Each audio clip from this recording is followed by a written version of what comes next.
We are almost closing the curtains into the month of July, the year 2020, the month that has been termed the worst since Kenya recorded its first case of COVID-19.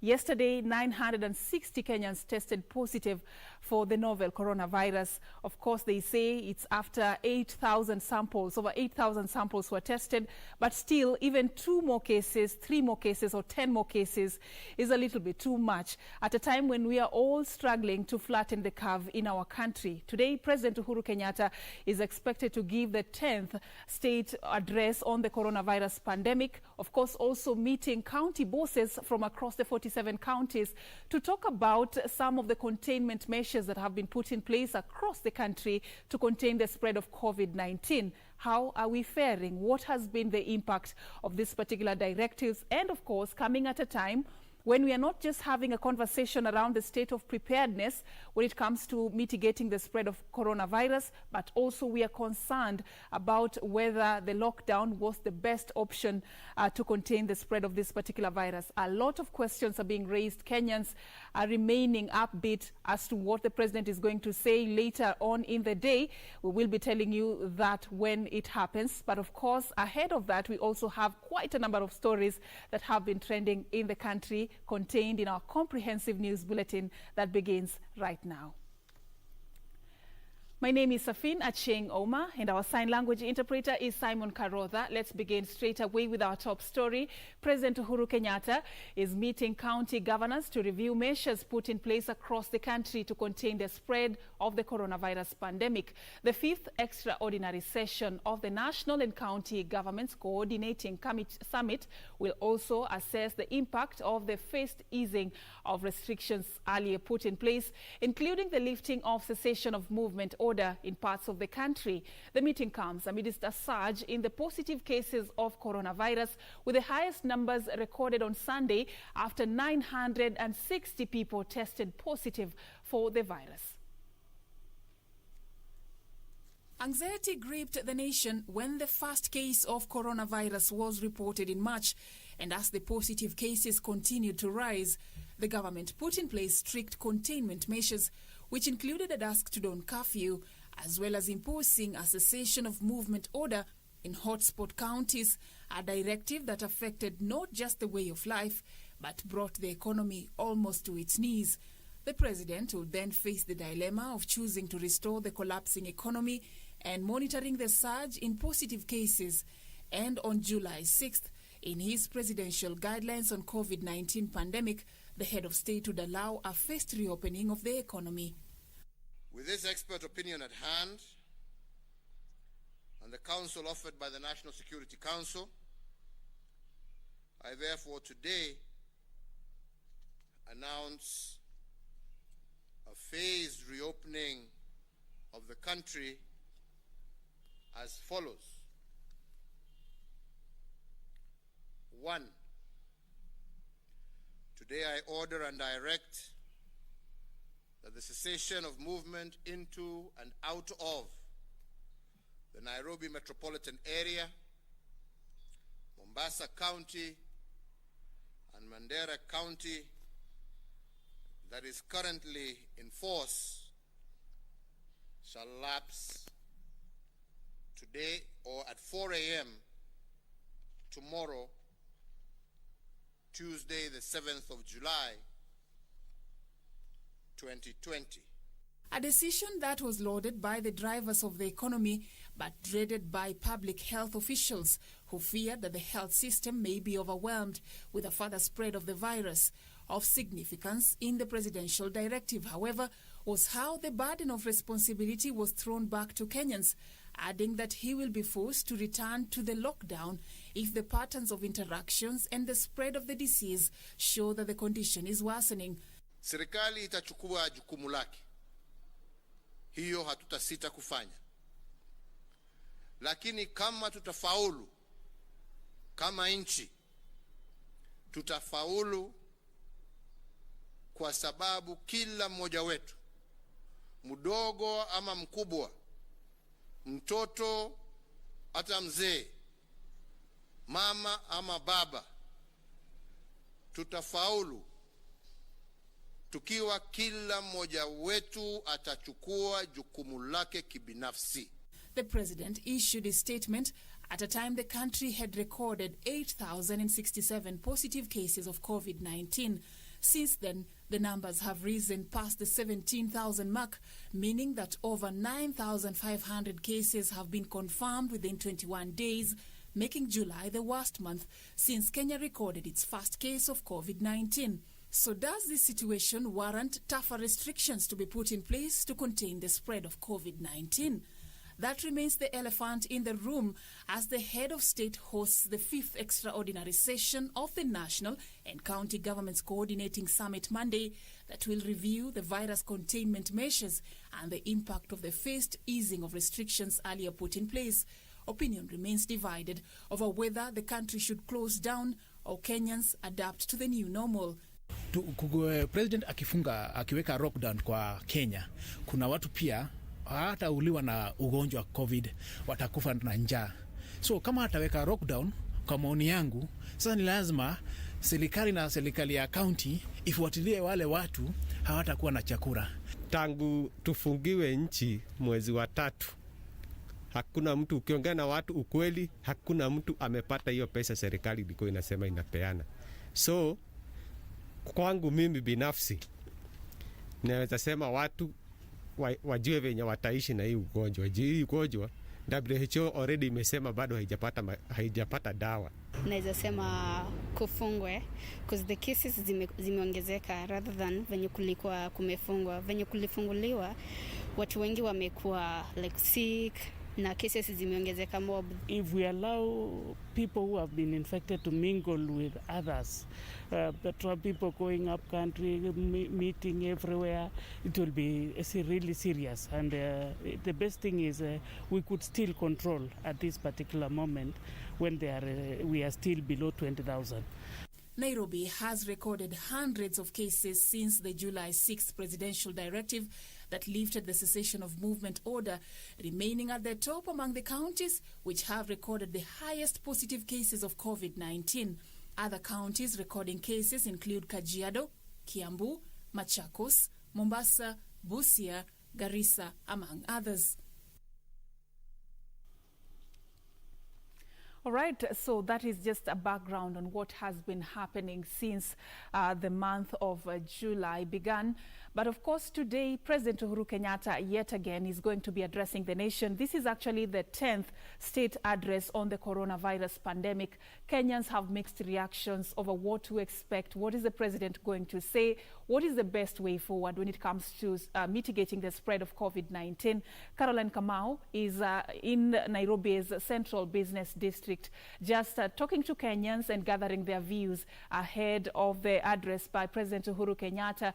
A very good afternoon, Caroline. What can you tell us? What are Kenyans expecting today?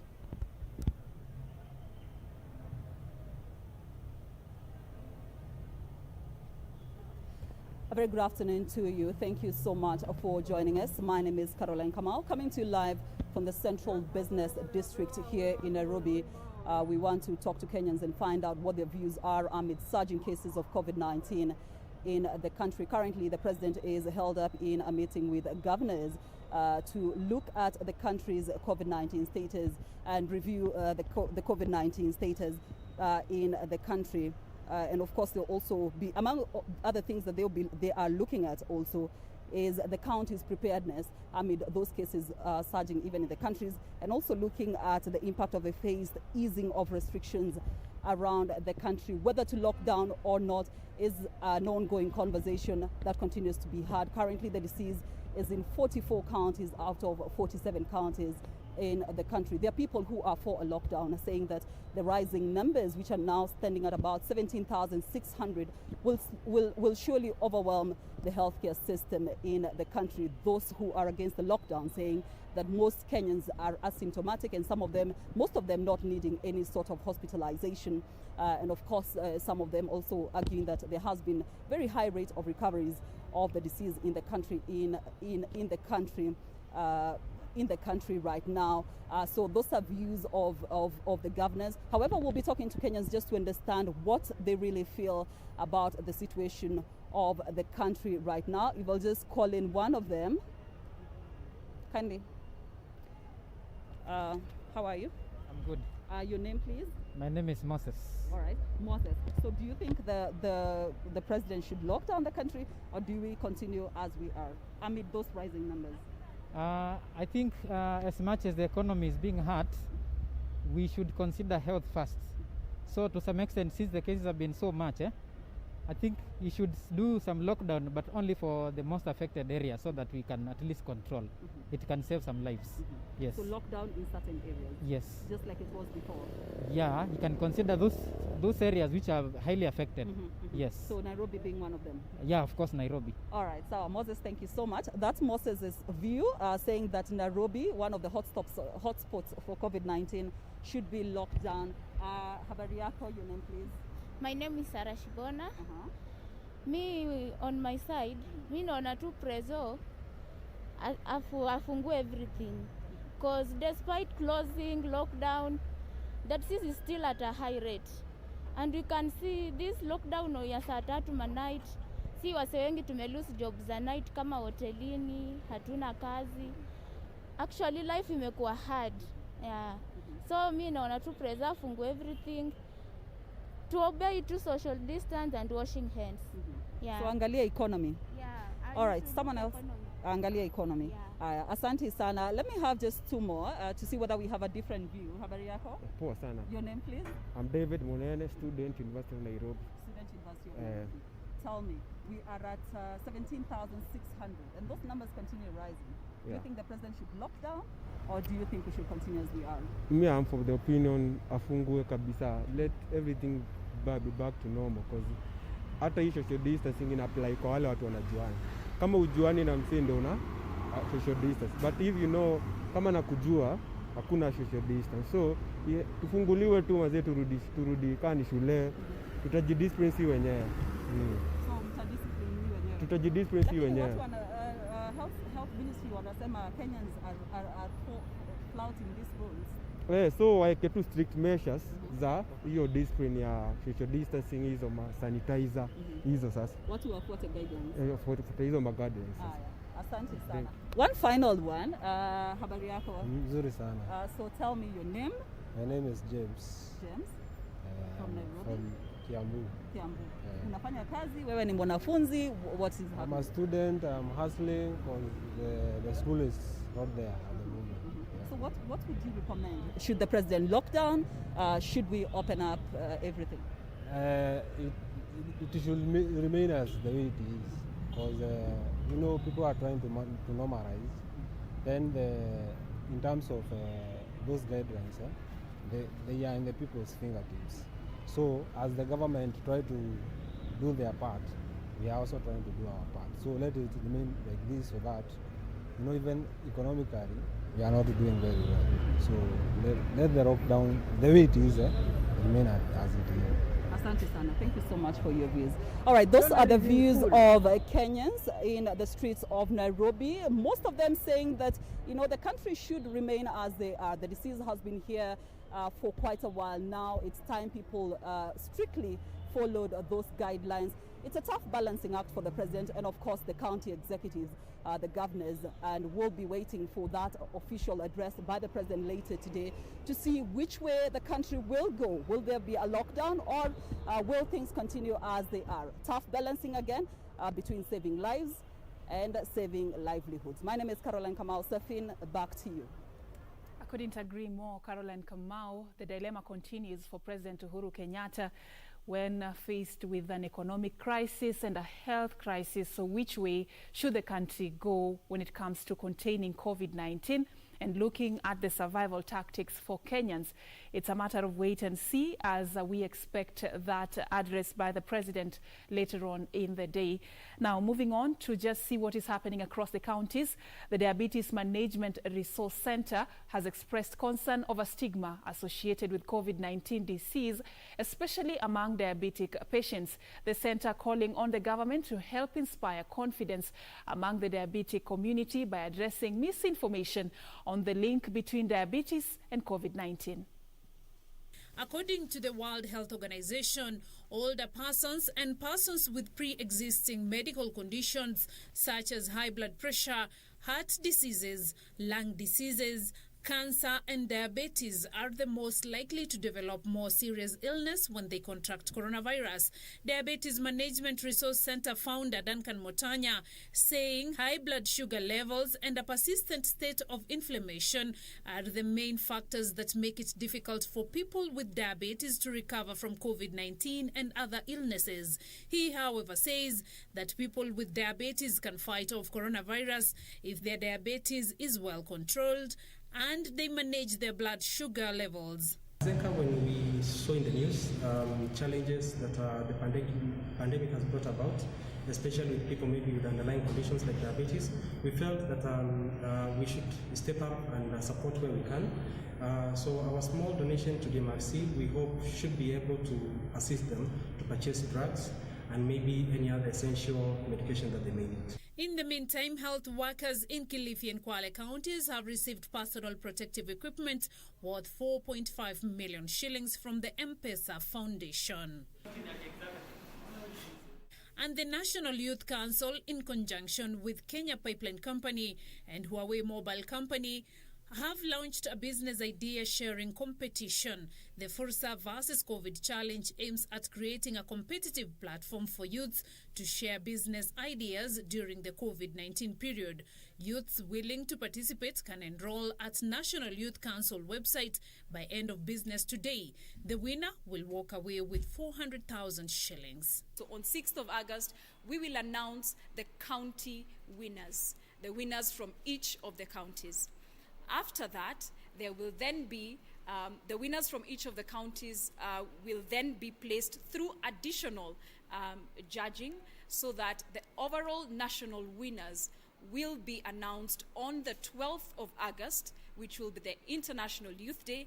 And these national winners will have the pleasure of having a one-on-one engagement with His Excellency, the President of this country. Elsewhere, officials from the National Gun Owners Association were in Turkana County over the weekend to train police officers on COVID-19 management. Association's chair, Sami Onyango, says police officers are on the front line during emergencies just like health workers, a situation that puts them at risk of contracting COVID-19 disease. Lakini maofisa ndio wanasaidia hawa madaktari. Hao ndio wale wanaitwa kukiwa na shida yoyote, kukiwa na accident, kukiwa na mtu amepatikana na huu ugonjwa, mwananchi anajua kumuita polisi. Polisi akifika pale utapata pengine yeye hana hizo vifaa, hana ile ujuzi, hana hiyo mafunzo. Na tuweze tukategemea madaktari watoke hospitali, kwa sababu kule pia hospitalini kuna kazi nyingi, waje kufunzana. Ndio sisi tukachukulia sisi kama association tuweze kuchukua hiyo jukumu na tuje kwa mapolisi. And Migori County Governor Okoth Obado says his administration is adequately prepared to handle the increasing cases of COVID-19 in the county. Obado says his administration has already surpassed the Ministry of Health's requirement of 300 beds. Ile 300 tuko na tumezidi, tumeenda juu ya hiyo, tuko na 650.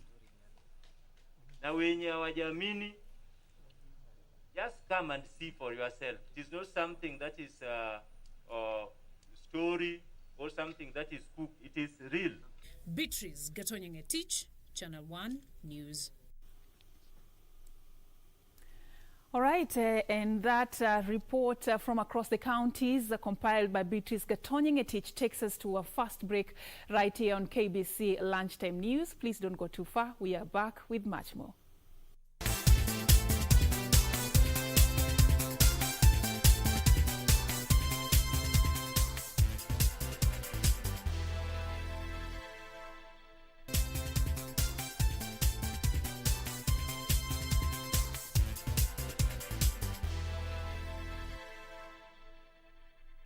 Welcome back, and thank you so much for being with us. Kwame Olo, watching us from Homa Bay County. Thank you so much for creating time for us.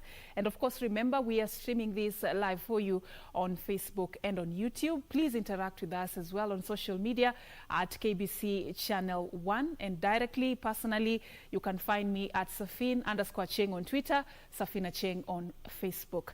Now we move on. A section of elders from the Ma community want the Senate to reject the county revenue sharing formula that aims at giving more resources to counties with higher populations. Led by Matikoi Ole Sadera, the group says the proposed formula will take back gains realized by devolution that was meant to uplift marginalized areas. Pesa ambaye Senate wanapendekeza kwamba wengi ya watu ndio tafuatwa. Ile Senate ya kwanza ambayo walipitisha ile ya kwanza ndio walikuwa naona ile area marginalized ambayo iliwachwa na wakoloni bila kupata chochote. Hiyo ndio ilikuwa pendekezo la Kenya na hiyo ndio ilikuwa pendekezo ya katiba ya Kenya. Sasa wale ambao wanajaribu tena kupinga hiyo, hatupingi kama wana Kenya wanasaidiwa kuongezewa pesa, lakini yale yetu ambayo ilikuwa tumepewa tunyang'anywe? Hapana. Hata ile kitu tunaomba iongezwe. Kwa nini? Hata kaunti wanapojaribu kugawa hiyo pesa haitoshei bado. Kwa hivyo sisi tunalia kwamba hiyo mambo tuachie hiyo pesa yetu ambayo tulipata wakati huo.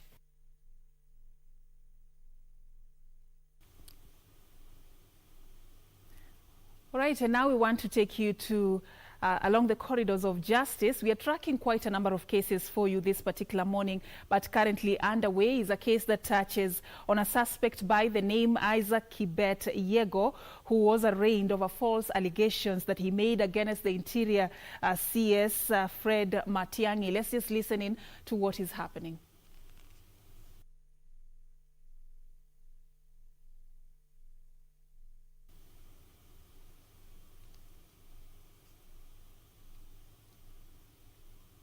All right, that is a case that is currently underway. We will be following up for you just to get to understand some of the details that are coming forth. We have our reporter Serfine Robi, who is following up that case on our behalf. In our subsequent news bulletins, of course, you'll get more details. Now, we want to move on.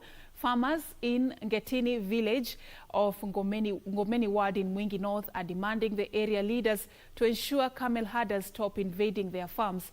The residents are decrying the tendency by hadas from as far as Wajir and Isiolo counties, who they say invade their farms, especially during the dry season, triggering conflict. The farmers in Ngetini say that camel hadas have for the past month been grazing on their farms despite being allowed to graze their animals at Mwingi Game Reserve. Mahali hizi ngamia zimefika, zimeleta matatizo mengi sana. Zimeleta magonjwa ama kama kalaza, zimeleta hapa. Huku shamba yetu yote chakula hakuna. John Kithuka says he won't be able to harvest this season after 20 camels invaded his farm eating his produce. Kithuka said he had planted pigeon peas and green crumbs. Security kuja hapa tukae na amani. Ili hii chakula yetu tukipata tusomeje watoto. Sasa wakilicha kabisa mheshimiwa, itakuwa namna gani? Tutakuwa vile vile na watoto hawasomi. The 60-year-old farmer said the camels have led to an increase in Kala-Azar disease in the area that is caused by sandflies which live in anthills. At the same time, he pointed out that their lives are at risk as the armed herders hide in bushes watching their camels graze before returning to the game reserve in the evening. Hakuna chakula. Na nilikuwa na chakula yangefikisha watu yangu hiyo mwaka ingine mvua ingine ikuje. Lakini wamelicha kabisa. The farmers are now calling on area leaders led by Wiper leader Kalonzo Musyoka to step in and rescue them from the disaster in waiting. Sentiments echoed by Ngomeni Ward MCA Eliud Mutati, who want the national government to step in and resolve the persistent problem. Yusuf Faro, Channel 1 News.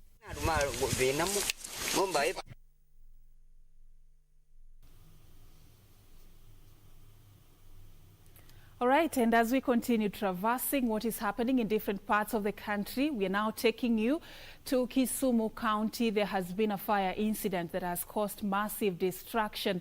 Joining us live now is a reporter based in that region, Achola Simon, just to give us an update on what is happening. What are some of the measures that have been put in place when the fire was being contained? What is the destruction, Achola? What can you tell us with regards to this incident?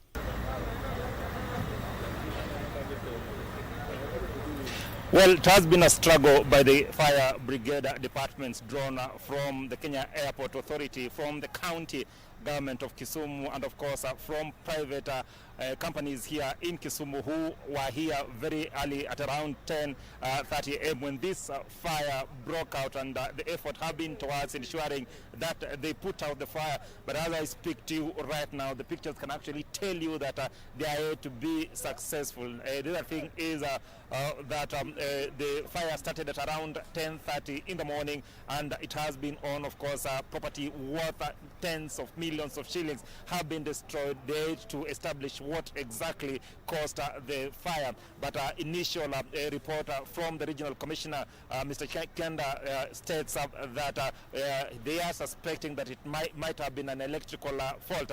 So you'll be asking yourself exactly where we are. We're actually right at the center of Kisumu CBD, and the shop that is actually on fire is Kisumu Modern Electricals, and of course 2 other shops adjacent to it, Kadiang, and another one has also caught fire. Of course, that renders about 50 employees who are employed in those shops jobless, and of course property worth tens of millions destroyed. What I can also report is that a number of people have been arrested. They were suspected of trying to loot from the burning shop, and of course investigations are on. We are yet to report deaths. What we were told by the regional commissioner was that a number of people were actually injured in the morning when a stampede broke out after the fire actually broke out. So we are actually keeping a keen eye on what is happening. We've seen the combined force of the fire brigade from different departments actually gathering here and doing everything within their means to ensure that indeed they put out the fire. So we will keep a keen eye on exactly what will be happening here, so that then we get to understand what is happening. What else I can also report is the fact that the owner of Modern Electricals was actually here with the family, and of course they were shocked by what was happening. We are told that they've actually been moved to Aga Khan Hospital, the wife and of course one of their children, and the owner of this place, they've actually been moved to Aga Khan Hospital. So we will also be monitoring what will be happening there and what will be happening here, so that then we can actually give our viewers a comprehensive account of what is happening here. Back to you. Thank you so much, Achola Simon, for that update. Of course, we'll be coming back to you once you get more information with regards to this fire incident that, according to Achola, has actually caused destruction of property worth millions of shillings, and several people were injured during a stampede that happened after the fire broke out. And he's also informing us that the fire happened around 10:30 a.m. this morning, and it actually destroyed quite a number of shops at the Kisumu Central Business District. We'll be staying close to that story just to make sure that we update you on what will come forth. Now, residents of John Von Aldina informal settlements in Jomvu Kuu ward in Mombasa County have decried what they say is poor state of roads in the area. The residents want the Mombasa County government to come to their aid, accusing the area member of parliament and the area member of county assembly of failing to address their plight despite numerous complaints.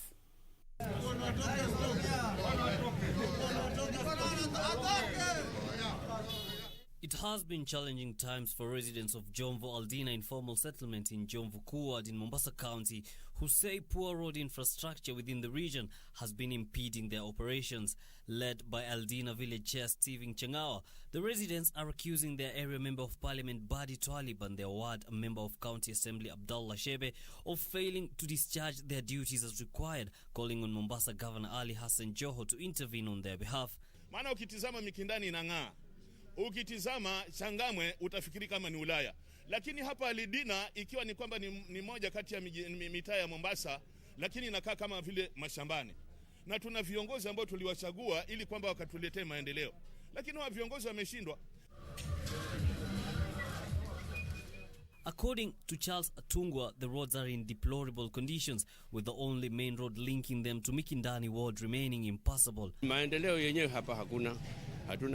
Hatuna shule ya kisawasawa, hatuna hata madispensary. Tukiumu hapa ni shida, barabara ni mbovu. Wakina mama wengi wamesalia njiani, ambao hiyo ilikuwa ni kama tatizo ya wananchi. Na sisi pia katika huu mtaa wa Jomvu Kuu Aldina ni mtaa ambao kwamba umesahauliwa, haujulikani katika hii Kenya. Mtaa mbaya ambao kwamba umesahauliwa ni huu wetu wa Aldina.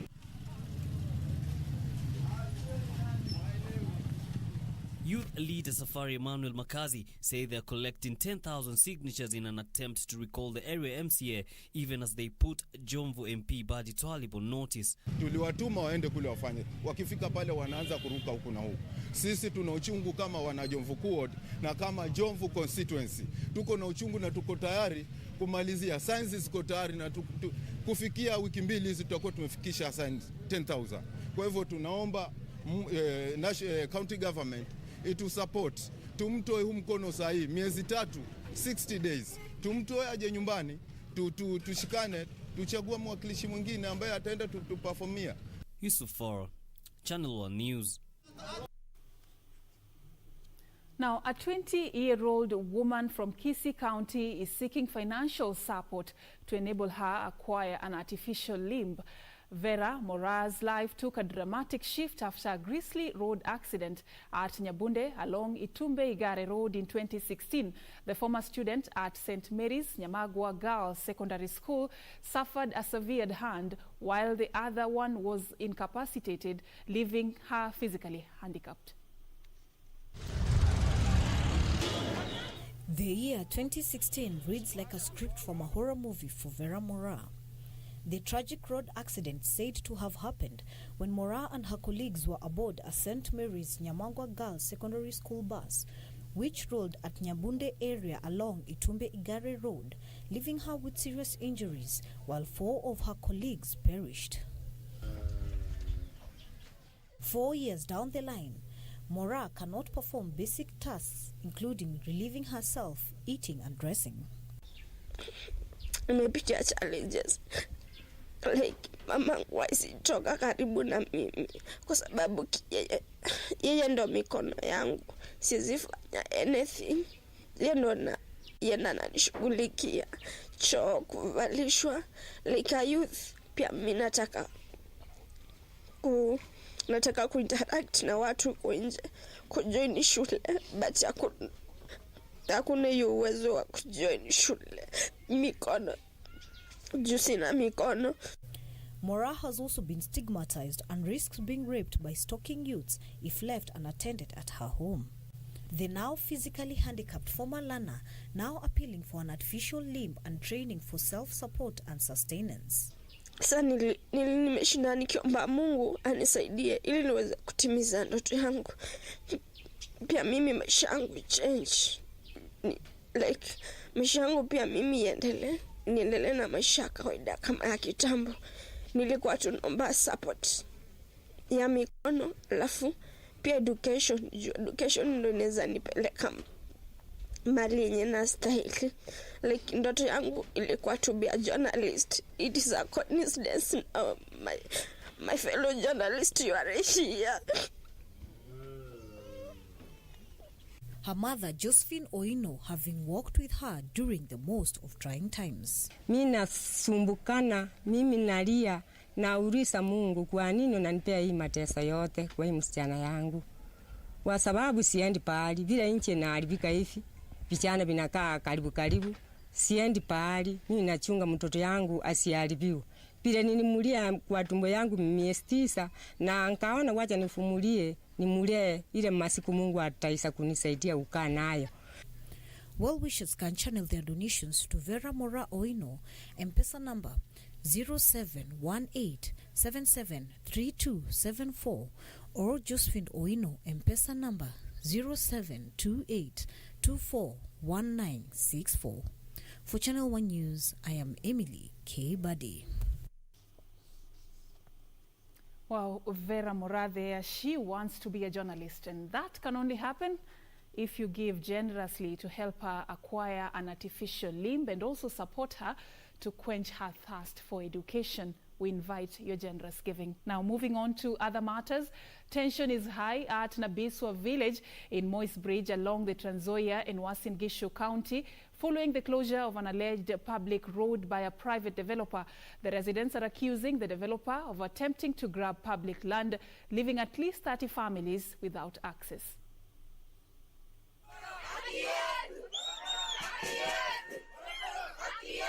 The protesters who took to the streets argued that the road serves residents as well as learners and teachers in a nearby school, and its closure will hinder movement. Sasa tunalilia serikali ikuja hapa ikatua hii mzozo, kwa sababu sisi tumefika mwisho. Tunataka msaada wa serikali. Serikali iamue ya kwamba kama kuna njia, kama hakuna sisi watujulishe.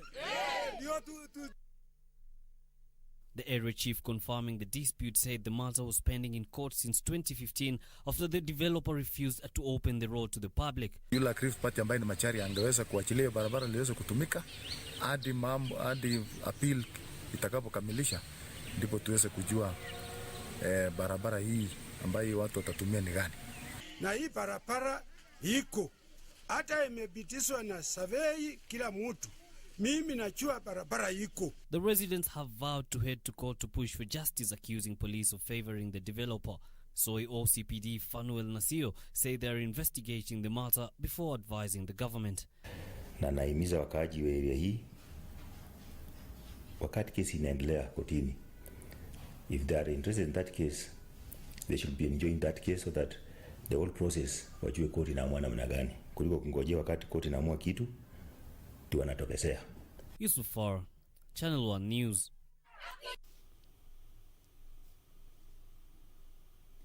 Now let's take you to the global scene. Coronavirus cases in Latin America have for the first time surpassed the combined infections in the United States and Canada amid a surge of infections in Brazil, Mexico, Peru, Colombia and Argentina.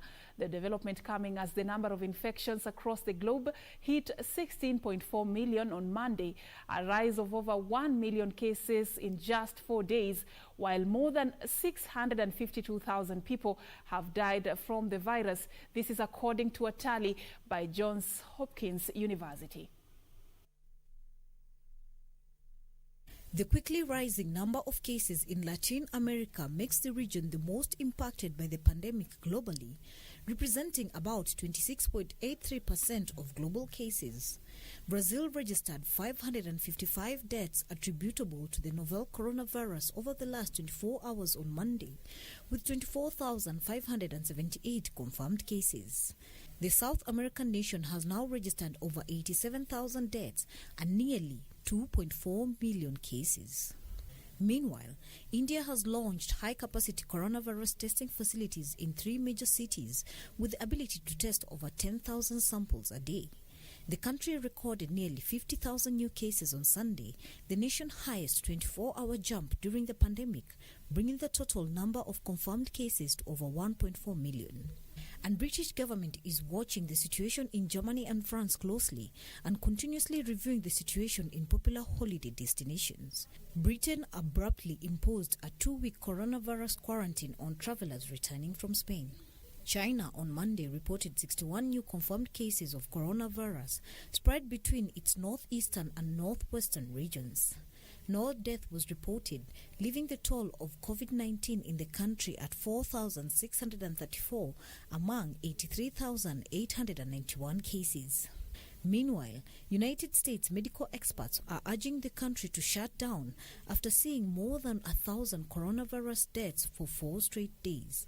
The U.S. has reported more than 4.3 million COVID-19 cases.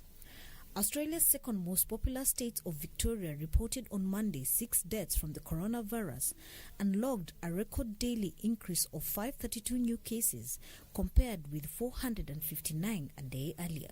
Elsewhere, South Africa has announced more than 12,000 new coronavirus cases as the total in one of the world's worst affected countries reaches 445,000 with 6,769 deaths. South Africa makes up well over half the confirmed cases on the African continent, where experts say the virus could smolder in areas poorly served by health services. Africa now has more than 850,000 cases, though the true number of cases on the continent of 1.3 billion people remains unknown because of testing shortages and insufficient data. Globally, more than 10 million patients have recovered. For Channel 1 News, I am Emily K. Buddy.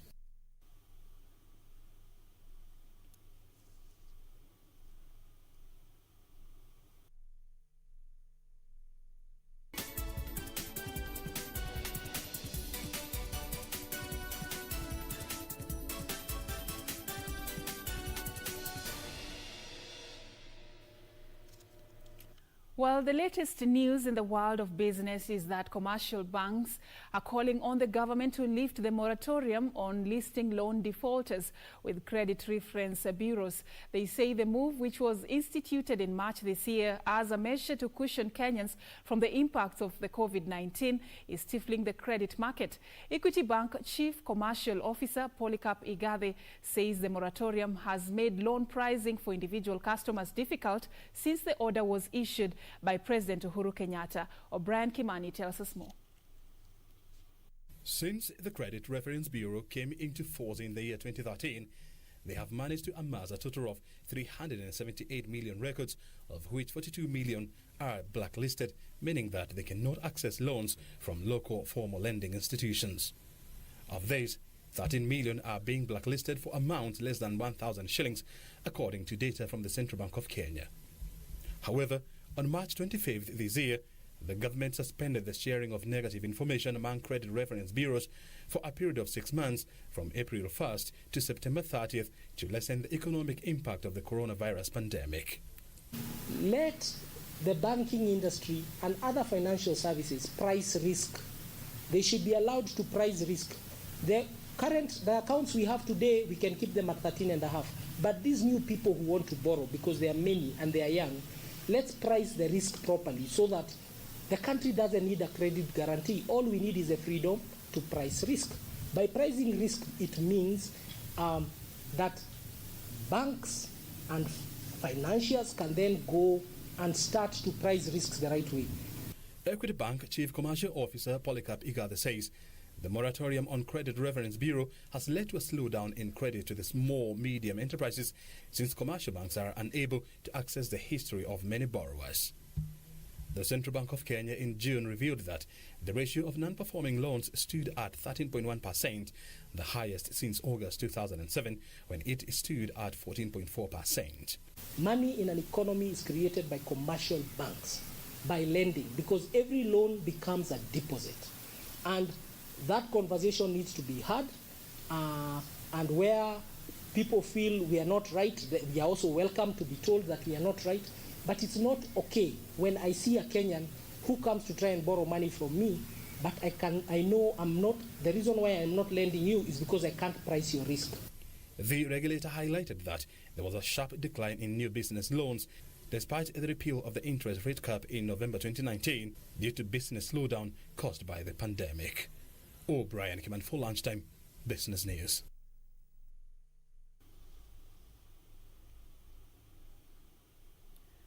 And Malindi's tourism hub is set to benefit from a 230 million shillings facelift funded by the World Bank that includes road upgrades, setting up of elaborate drainage system and establishment of a recycling plant at the Malindi dumping site. Kenya National Chamber of Commerce and Industry Kilifi County Chairman Wajir North has said that the move will go a long way to restore tourism confidence as well as boost trade.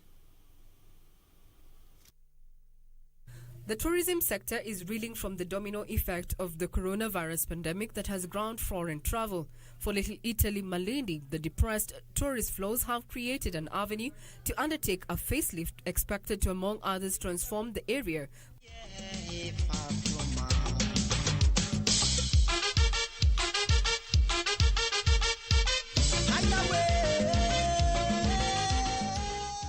Boost trade and restore tourism confidence. So ni barabara ya muhimu sana, na tunashukuru serikali kwa imepeana upewa mbele wa kurekebisha hii barabara, na itafaidisha watu wengi. Hii barabara itafungua hii njia yote kwa njia ya watu kuenda, itafungua ikiwa pale uko kwenda kwa dakika 10 sasa nataka kwa dakika 2 na 3. So tunashukuru kuna maskuli mengi barabara hii na accessibility ya watu, kuna Burhani, kuna Central, kuna Tauhid. Hizi zote za kwa accessibility yake ni rahisi kufikiwa. The 230 million shillings projects funded by the World Bank include upgrading of Barclays Bank Mtangani Road, setting up a new drainage system and establishment of a recycling plant at the Malindi dumping site. And we have been suffering a lot because of this road which is being repaired, which is being tarmacked now. It's something which we have asked for a long time. And I would say it was long overdue.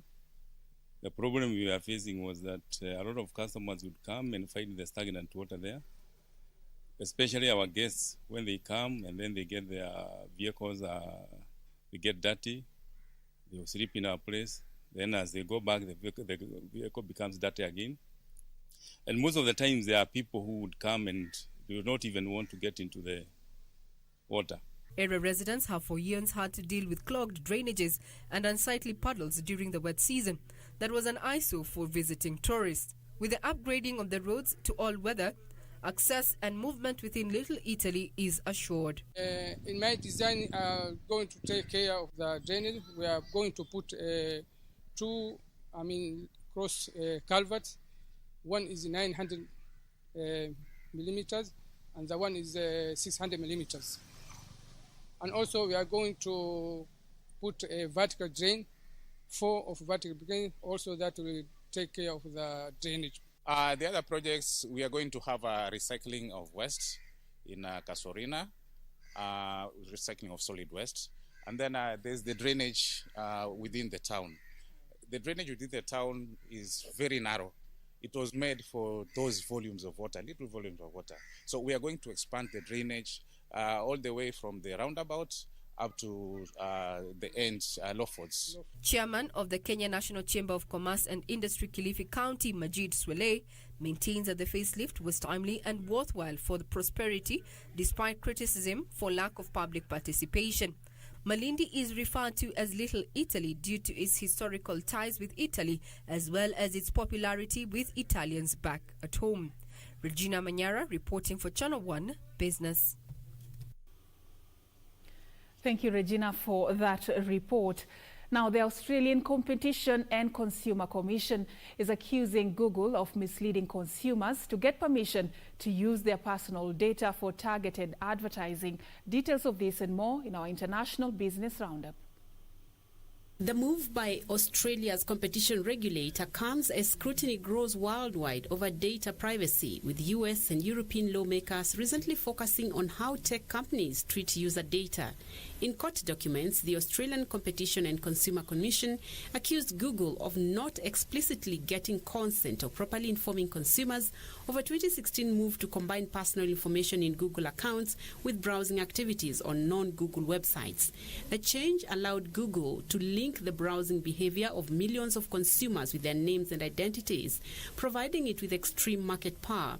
However, Google said the change was optional and consumer consent was sought through prominent and easy-to-understand notifications. In June 2016, Google had changed the wording of its privacy policy, dropping a statement that it would not combine data known as cookies from its advertisement display business. The Australian regulator alleges that Google used the combined data to boost targeted advertising, a key income source, and that it did not make clear to consumers the changes in its privacy policy. And Hong Kong stock market has launched a new share index focused on China's technology giants. The Hang Seng Tech Index went live on Monday and includes internet giants such as Tencent, Alibaba, and JD.com. It will feature 30 of the largest tech firms listed in Hong Kong, which are among the world's biggest companies. The new index comes as Chinese tech firms face greater scrutiny in the US, with many looking at listings in both Hong Kong and China. The Ant Group, described as the world's most valuable unicorn, a startup that has grown to a value of more than $1 billion, is also expected to list to the index. Finally, Ryanair has said it will continue its flights in and out of Spain as normal, despite the UK government's decision to impose a 14-day quarantine on travellers arriving from the country. The travel industry has been plunged into confusion by the quarantine rule, which was announced over the weekend. Earlier, Ryanair revealed that it had fallen into loss in the first 3 months of the financial year after what it called the most challenging period in its history. With more than 99% of its fleet grounded because of the pandemic, the airline reported a loss of 185 million euros over the April to June period, compared with a profit of 243 million euros a year earlier. Ryanair said it expected to clear more than 90% of refunds for cancelled flights by the end of July.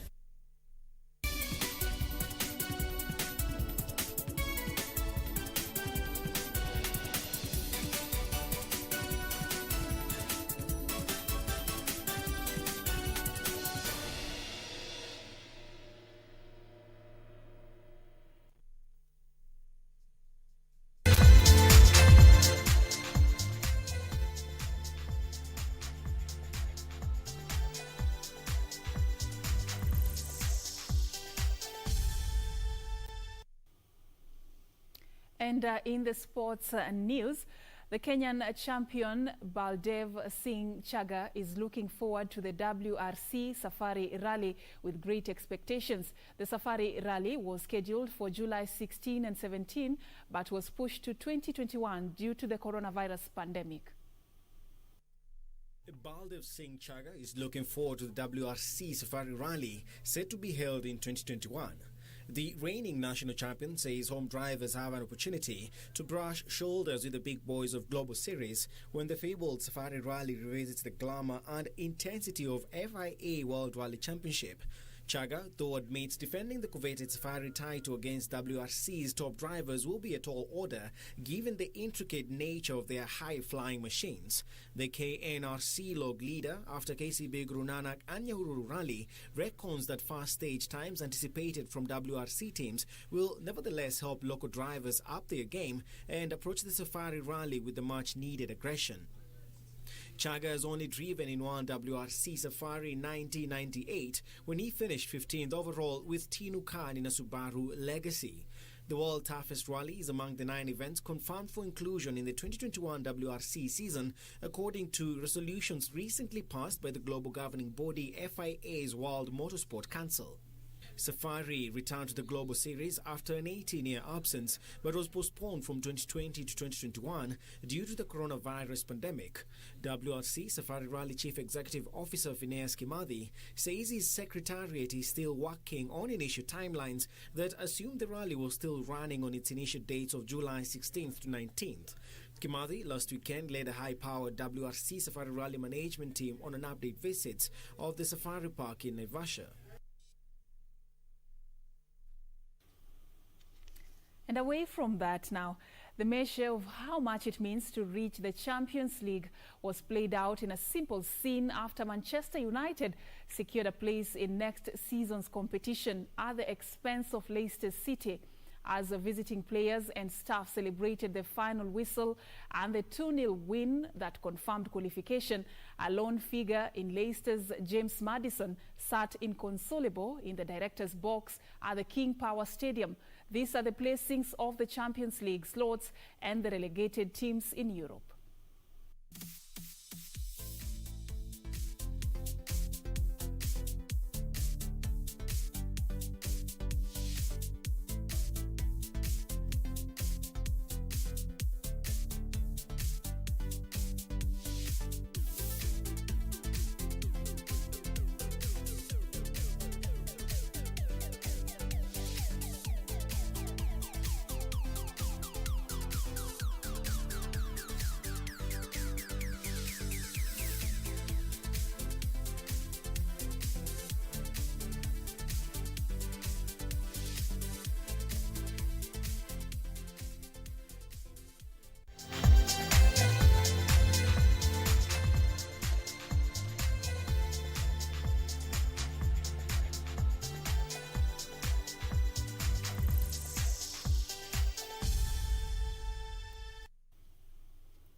All right, and thank you so much for creating time for us. On that sporting note, we've come to the end of KBC Lunchtime News. The gentleman at the bottom of your screen is Simon Karodha. He has been assisting us with the sign language interpretation. My name is Serfine Achieng Oma. On behalf of the entire team that made this a success, have a lovely afternoon and keep watching KBC Channel 1. We're still working on quite a number of stories for you that will happen in the course of the day. Have a lovely afternoon.